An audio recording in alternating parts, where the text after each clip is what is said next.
बृहस्पतिवार व्रत कथा। मंगलाचरण। प्रथम गिरा गणपति सुमिरी, गौरीपति अभिराम। पवन तनय रघुवंश मणि, मनमोहन घनश्याम। गुरु बृहस्पति की कथा, जन जन बन दातार।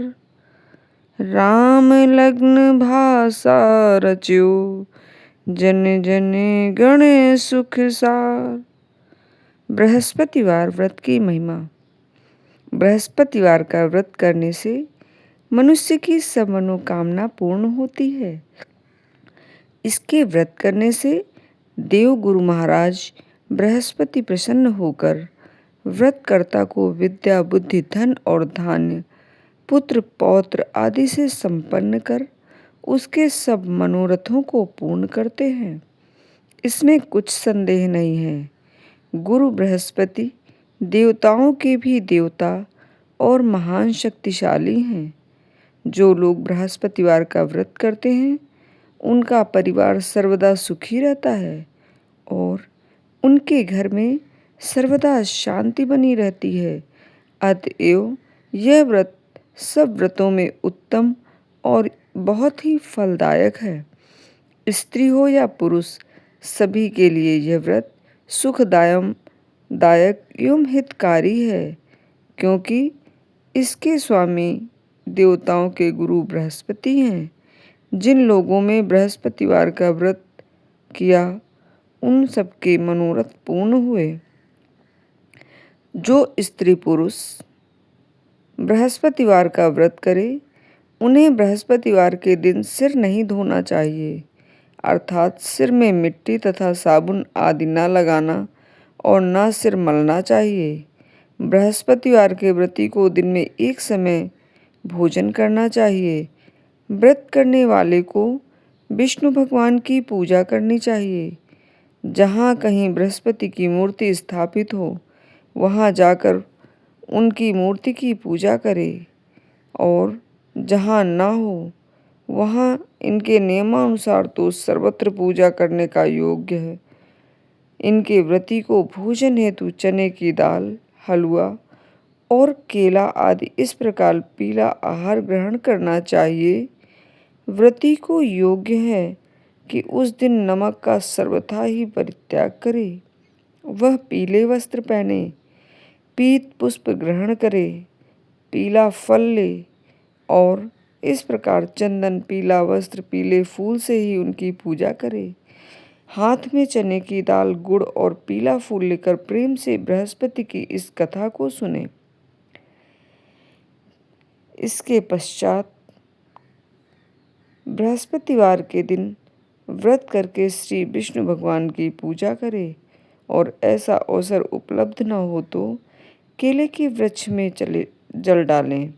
बृहस्पतिवार की कथा सुनने और पूजन करने से बृहस्पति जी की मूर्ति में, श्री विष्णु भगवान की मूर्ति में अथवा केले के वृक्ष में पूजा करें।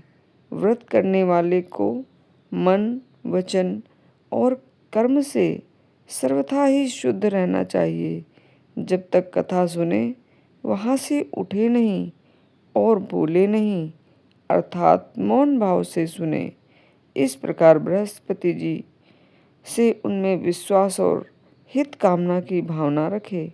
बृहस्पति देव प्रसन्नता के लिए व्रती हों अथवा कोई भी दुखी या सुखी मनुष्य, वो बृहस्पति उन पर प्रसन्न होते हैं। बृहस्पति जी के लिए पीला ही नैवेद्य अर्पण करना चाहिए। बृहस्पति व्रत रखकर स्नान आदि से निवृत्त होकर इस कथा को सुनना चाहिए, और पीली वस्तुओं से मूर्ति न होने पर केले की पूजा करनी चाहिए। इस प्रकार बृहस्पति जी को पीला पेड़ा, गुड़, चने की दाल, पीला वस्त्र तथा पीले नैवेद्य अर्पण कर अपनी भलाई के लिए बृहस्पति जी का दर्शन कर उनसे प्रार्थना करें। लोगों में यही पीला प्रसाद वितरण करें। इसमें श्रद्धा भक्ति सहित जिनकी जितनी पहुँच हो सके उसके समान ही पूजन करे। इससे बृहस्पति भगवान प्रसन्न होते हैं। बृहस्पति व्रत कथा। प्राचीन समय की बात है। भारत में एक राजा राज्य करता था। वह बड़ा प्रतापी तथा दानी था। वह नित्य प्रति मंदिर में भगवान के दर्शन के लिए जाता था। वह ब्राह्मण और गुरु की सेवा किया करता था। उसके द्वार में कोई याचक निराश होकर नहीं लौटता था। वह प्रत्येक गुरुवार को व्रत रखता एवं पूजन करता था। हर दिन गरीबों की सहायता करता था। परंतु यह सब बातें उसकी रानी को अच्छी नहीं लगती थी। वह न व्रत करती और न किसी को एक भी पैसा दान में देती थी। वह राजा से भी ऐसा करने को मना किया करती थी। एक समय की बात है, राजा शिकार खेलने वन को चले गए। घर पर रानी और दासी थी। उस समय गुरु बृहस्पति साधु का रूप धारण कर राजा के दरवाजे पर भिक्षा मांगने आए। साधु ने रानी से भिक्षा मांगी तो वह कहने लगी, हे साधु महाराज, मैं इस दान और पुण्य से तंग आ गई हूँ। इस कार्य के लिए तो मेरे पतिदेव ही बहुत हैं। अब आप ऐसी कृपा करें कि सारा धन नष्ट हो जाए और मैं आराम से रह सकूं। साधु रूपी बृहस्पति देव ने कहा, हे देवी, तुम बड़ी विचित्र हो। संतान और धन से कोई दुखी नहीं होता, इसको सभी चाहते हैं। पापी भी पुत्र और धन की इच्छा करते हैं। अगर तुम्हारे पास धन अधिक है तो भूखे मनुष्यों को करवाओ, प्याऊ लगवाओ, ब्राह्मणों को धर्मशालाएं दान करो और इस तरह से अपने धन का सदुपयोग करो। रानी बोली, नहीं, मुझे यह धन नहीं चाहिए। तो साधु महात्मा जी कहने लगे कि अच्छा, मैं एक उपाय बताता हूँ। तुम बृहस्पतिवार को दिन चढ़े उठो और सारे घर में झाड़ू लगाकर कूड़ा एक कोने में जमा करके रख दो। घर में चौका इत्यादि मत लगाओ। फिर स्नान आदि करके घर वालों से कह दो उस दिन सब हजामत अवश्य बनवाएं। रसोई बनाकर चूल्हे के पीछे रखा करो, सामने कभी रखो। सायंकाल का अंधेरा होने के बाद दीपक जलाओ। बृहस्पति को पीले वस्त्र मत धारण करो, न पीले रंग की चीज़ों का भोजन करो। यदि ऐसा करोगे तो तुम्हारा धन, तुमको घर में कोई काम नहीं करना पड़ेगा। और साहूकारनी ने ऐसा ही किया। बृहस्पतिवार के दिन दिन चढ़े उठी, झाड़ू लगाकर एक कोने में जमा कर दिया और पुरुषों ने सारी हजामत बनवाई। भोजन बनाकर चूल्हे के पीछे रख दिया। वह बृहस्पतिवार को ही ऐसा करती थी। अब कुछ समय बाद उसके पास खाने को कुछ भी न रहा। फिर जैसा साधु ने कहा था, रानी ने वैसा ही किया। 6 बृहस्पतिवार ही बीते थे कि उसका सारा धन नष्ट हो गया और सारा परिवार दोनों समय के भोजन के लिए तरसने लगा तथा सांसारिक भोगों से दुखी रहने लगे। तब राजा ने रानी से कहा, तुम यहाँ रहो, मैं दूसरे देश जाता हूँ, क्योंकि यहाँ पर मुझे सब जानते हैं, इसलिए कोई कार्य भी नहीं कर सकता हूँ। देश चोरी परदेश भीख बराबर है। ऐसा कहकर राजा परदेश चला गया और जंगल में जाकर लकड़ी काटता और उसे शहर में बेचता। इस तरह वह जीवन व्यतीत करने लगा। इधर राजा के बिना रानी दुखी रहने लगी। किसी दिन भोजन मिलता और किसी दिन जल पीकर ही रह जाती। एक समय रानी और उसकी दासी 7 दिन तक भोजन नहीं मिला तो पानी पीकर ही रहीं। रानी ने अपनी दासी से कहा, यहाँ पास के नगर में मेरी बहन रहती है, वह बड़ी धनवान है।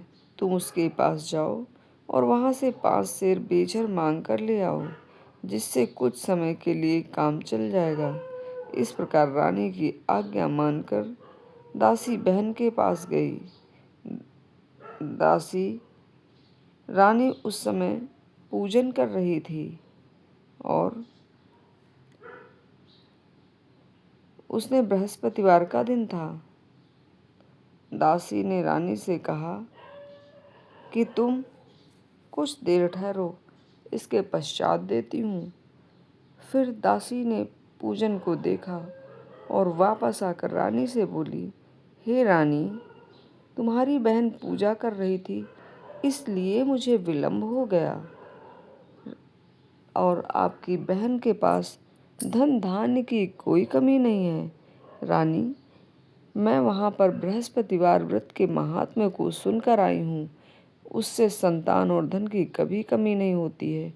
अगर आप बृहस्पतिवार का व्रत और पूजन करें तो आपके पास धन संपदा भर जाएगी। रानी यह सुनकर रानी ने बृहस्पतिवार का पूजन किया। रानी के पास पहले की तरह धन संपदा भर गई और राजा भी वापस आ गए। जैसे उनके दिन हुए वैसे सभी के हों। जय बृहस्पति देव।